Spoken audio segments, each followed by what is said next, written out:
بسم اللہ الرحمن الرحیم. ناظرین السلام علیکم. میں ہوں آپ کا میزبان صابر شاکر.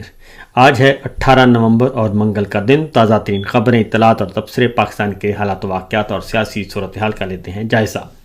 صرف 8 دن باقی ہیں army chief general Asim Munir صاحب کی مدت ملازمت پوری ہونے پر، اور 3 سال کا ان کا نوٹیفیکیشن ہوا تھا، اور اس کے بعد ان کی مدت ملازمت پوری ہو جائے گی، اور پھر 27ویں غیر آئینی ترمیم کے نتیجے میں اگلے آرمی چیف اور چیف آف ڈیفنس فورسز کا تقرر ہوگا، اور بہت ساری اور تقرریاں ہونی ہیں. Vice chief of army staff کی تقرری بھی ہونی ہے، پھر ڈپٹی آرمی چیف کی بھی تقرری ہونی ہے، اور پتہ نہیں کیا کیا توڑ پھوڑ ابھی جاری ہے. تو 27ویں غیر آئینی ترمیم پر عمل درآمد کا وقت اب آنے والے چند دنوں کا کھیل باقی ہے، اور اس میں نظر رکھیے گا، کیونکہ اگلے 72 گھنٹے بھی خاص طور پر بہت اہم ہیں. کیوں 72 گھنٹے اہم ہیں، اس کے بارے میں واشنگٹن سے ایک امپورٹنٹ خبر کی انتظار ہے، اور وہ خبر جب آئے گی تو وہ دھماکہ خیز خبر ہوگی. اور اس خبر کے بارے میں صدر ٹرمپ جو ہیں وہ کل ایک اہم سٹیٹمنٹ دے چکے ہیں. اس کے بارے میں بھی آپ کو اسی ویلاگ میں آگاہ کریں گے کہ کیا چل رہا ہے امریکہ میں، اور اس خبر کا پاکستان کی سیاست میں، صحافت پہ اور عدالت پہ کیا اثر پڑے گا، اور army chief general Asim Munir صاحب کا مستقبل اس خبر سے جڑا ہوا ہے، اور موجودہ جعلی رجیم ناجائز حکومت کا مستقبل بھی اسی خبر سے جڑا ہوا ہے. تو بہرحال خبروں کا سلسلہ کرتے ہیں شروع. پہلی خبر ذرا ایک چٹکلا خبر ہے. آپ کو معلوم ہے 27ویں غیر آئینی ترمیم کے نتیجے میں ایک اعلیٰ ترین نام نہاد وفاقی عدالت قائم کی گئی ہے، جس کے سربراہ حاجی امین صاحب ہیں. اور مسجد تو بنا دی شب بھر میں ایمان کی حرارت والوں نے، من اپنا پرانا پاپی ہے برسوں میں نمازی بن نہ سکا.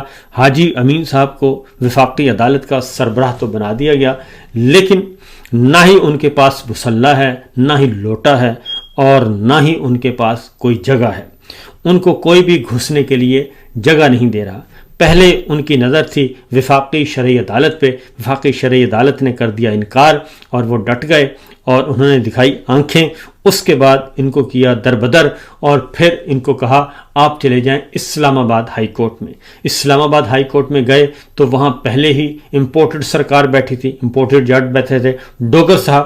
ڈوگر صاحب کے بھی بڑے احسانات ہیں ہماری موجودہ جعلی حکومت پہ اور ہماری ملٹری لیڈرشپ پہ، لہذا وہ بھی ڈٹ گئے.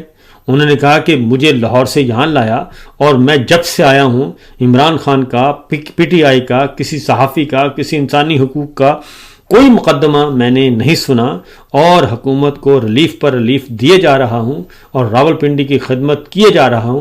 اس لیے آپ میری عدالت پہ نظر رکھیں گے، میرے دفتر پہ نظر رکھیں گے، یہ نہیں ہو سکتا. لہذا انہوں نے بھی اپنا کورٹ روم نہیں دیا. کورٹ روم نمبر 1 انہوں نے بھی خالی کرنے سے انکار کر دیا. اس کے بعد کیا ہوا؟ اس کے بعد حاجی امین صاحب کو کہا گیا کہ چلیں جی گزارا کر لیں، پھر آپ کمرہ عدالت نمبر 2 آپ کو مل جاتا ہے. تو ان کو پھر 2 نمبر کمرہ عدالت دے دیا گیا، کیونکہ وہاں پہ جسٹس محسن اختر قیانی صاحب جو کہ ڈیجورے چیف جسٹس آف اسلام آباد ہائی کورٹ ہیں، ان کا کمرہ تھا، ان کا کمرہ عدالت تھا، لہٰذا وہ ان کو دے دیا گیا. اور اس طریقے سے جو دکان کھلی وفاقی آئینی عدالت کی، تو جسٹس محسن اختر قیانی صاحب کے کمرے میں ان کو جائے پناہ ملی، اور اس پہ کر لیا گیا ہے قبضہ. تو یہ ہے. دوسری جانب کل 3 مقدمات غالباً پیش کیے گئے وفاقی عدالت کے سامنے، نام نہاد وفاقی عدالت غیر آئینی ترمیم کے نتیجے میں. تو کسی بھی 3 مقدمات میں وکیل پیش ہوئے، اور کسی بھی وکیل نے یہ نہیں کہا کہ جناب آپ کو بہت بہت حاجی صاحب مبارک ہو، اور ہم آپ کو خوش آمدید کہتے ہیں، آپ نئی وفاقی عدالت کے سربراہ بن گئے ہیں، اور آپ پاکستان کی اس وقت سب سے بڑی عدالت کے سربراہ ہیں. تو کسی وکیل نے ان کو یہ نہیں کہا، بلکہ کل یہ ہوا کہ پورے ملک میں وکلا کی جو ہڑتال ہے، تحریک ہے، وہ شروع ہو گئی. اور سب سے نمبر 1 کراچی کا تھا، سانگڑ کا تھا، اور وہاں پہ بہت زیادہ سکھر کا تھا، وہاں پہ بہت زیادہ احتجاج ہوا، اور وکلا نے بھرپور طریقے سے کل اپنی تحریک کا آغاز کیا، اور پورا ہفتہ عدالتوں کے بائیکاٹ کا اعلان کیا. اسی طریقے سے لاہور میں بھی اچھا شو تھا، وکلا کا وہاں پہ بھی ذرا کافی ہلچل محسوس کی گئی. تو یہ تو تھا صورتحال. اگلی خبر جو ہے وہ یہ ہے جناب کہ امریکہ سے پہلی خبر تو یہ آئی ہے کہ امریکہ کی خوشنودی حاصل کرنے کے لیے جناب جنرل عاصم منیر صاحب اور جناب اردلی سرکار بہت تگ و دو کر رہی ہے. پاکستان میں تو اسلامی ٹچ دیا جاتا ہے، پاکستان میں تو اپنے آپ کو اسلامائزیشن اور اسلامسٹ کہا جاتا ہے کہ ہم سے تو بہتر بڑا مسلمان کوئی نہیں ہے، اور اللہ تعالیٰ پہ یقین کا کہا جاتا ہے، اور پھر یہ بھی کہا جاتا ہے کہ ہماری فوج اسلامی فوج ہے، اور پھر ایک دہشت گرد خارجی دہشت گرد کی گواہی لائی جاتی ہے، اور پھر کل سارا دن ٹی وی چینلز پہ اس خارجی دہشت گرد کی گواہی کو بیان کیا جاتا ہے. تو میں یہ کہتا ہوں کہ اگر نوبت یہاں تک آ گئی ہے تو بہتر ہے صلح کر لیں، اور اگر آپ صلح نہیں کر سکتے تو پھر کم از کم اپنا بیانیہ باز تبدیل کر لیں. یہ جو اپنی بیانیہ باز ٹیم ہے اس کو فارغ کریں، اس نے آپ کو پورے 3 سال بڑا رسوا کیا ہے اور ان سے کوئی بیانیہ نہیں بن پایا، اور اب خارجی دہشت گرد کو گواہی کے طور پہ لائے ہیں. کیا اس سے کوئی اور بندہ نہیں مل سکتا تھا آپ کو گواہی کے لیے؟ تو بہرحال خوشنودی حاصل کی جا رہی ہے، اور پاکستان میں قرآن مجید کی آیات پڑھ کر سنائی جاتی ہیں اور کہا جاتا ہے کہ ہمیں تو مقدس فریضہ مل گیا. لیکن باہر کیا کیا جا رہا ہے؟ واشنگٹن میں یہ کیا جا رہا ہے کہ بڑی بڑی لابنگ فرمز جو ہیں وہ ہائر کی جا رہی ہیں، اور ان پہ لاکھوں ڈالر خرچ کیے جا رہے ہیں، ملینز میں خرچ کیے جا رہے ہیں، ملینز آف ڈالرز خرچ کر کے ان کی خدمات حاصل کی جا رہی ہیں، اور انہیں کہا جا رہا ہے کہ آپ ہمارا ذرا پریزیڈنٹ ٹرمپ اور ٹرمپ انتظامیہ کے اندر ہماری ذرا تھوڑی سی بلے بلے کرائیں. وہ ظاہر ہے پیسے لیتے ہیں، پروفیشنلز ہیں، 2-4 ملاقاتیں کروا دیتے ہیں، ماموں بناتے ہیں، چونا لگاتے ہیں، الو بناتے ہیں، اور اس کے بعد ٹائم فش. اب وہاں پہ حامد میر صاحب گئے ہوئے ہیں. حامد میر صاحب نے خبر دی، اور پہلے خبر آئی، نیو یارک ٹائمز نے یہ انکشاف کیا، اور نیو یارک ٹائمز نے کہا، فائنینشل ٹائمز نے کہا، اور پھر اس کے بعد نیو یارک ٹائمز نے کہا. فائنینشل ٹائمز نے تو یہ کہا کہ یہ جو اس وقت جنرل عاصم منیر صاحب کی پالیسیاں ہیں یہ پاکستان کو مصر جیسے حالات کی طرف لے کے جا رہی ہیں، جہاں فوج کی بالادستی ہے لیکن وہاں پہ معیشت بھی کی بدحالی ہے اور معاشرہ بھی تباہی کے دہانے پر پہنچا ہوا ہے.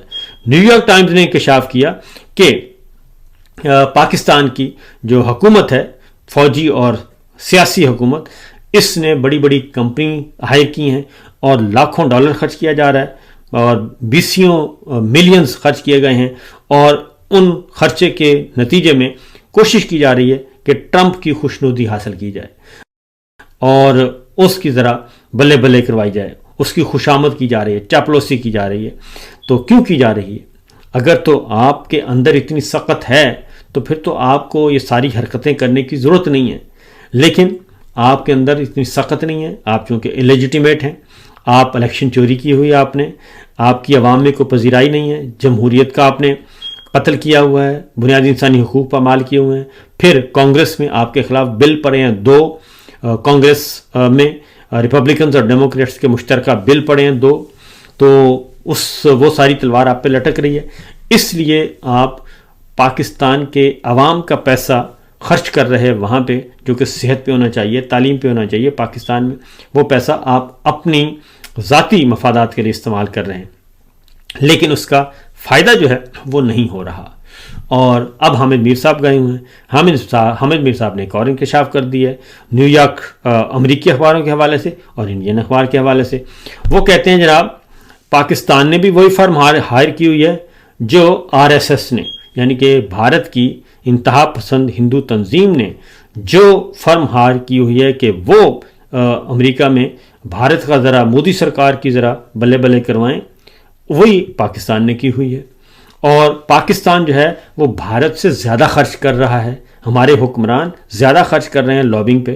تو کیوں کر رہے ہیں؟ اس لیے کر رہے ہیں کہ ان کے پلے کچھ نہیں ہے، اور یہ سمجھتے ہیں کہ اگر واشنگٹن کی خوشنودی ہو گئی تو ہمارا اقتدار اسی طرح چلتا رہے گا. اگر ٹرمپ صاحب ناراض ہو گئے تو ہمیں وہ اٹھا کر باہر پھینکوا دیں گے، کیونکہ پہلا سائفر گیا تھا اس پہ بھی عمل ہوا اور دوسرا سائفر چلا گیا تو اس پہ بھی عمل ہو جائے گا. اور اگر پریزیڈنٹ ٹرمپ صاحب نے حکم کر